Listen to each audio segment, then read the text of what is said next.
નમસ્કાર. નવરાત્રિમાં દાહોદ ગરબા રસિકોમાં અનેરો ઉત્સાહ જોવા મળી રહ્યો છે. ત્યારે કેશવ માધવ રંગમંચ ખાતે મા શક્તિ ગરબા મહોત્સવમાં બીજા નોરતે ખેલૈયાઓમાં અનેરો ઉત્સાહ જોવા મળી રહ્યો છે. ટ્રેડિશનલ ડ્રેસમાં સજ્જ થઈ ખેલૈયાઓ ગરબાની રમઝટ બોલાવી હતી.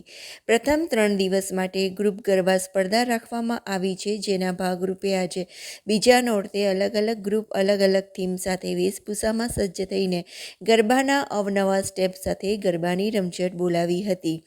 સાથે જ સ્વચ્છતા અભિયાન, અંગદાન જાગૃતિ અંગેના સ્લોગન સાથેના બેનરો હાથમાં લઈને ગરબા રમતા પણ જોવા મળ્યા હતા.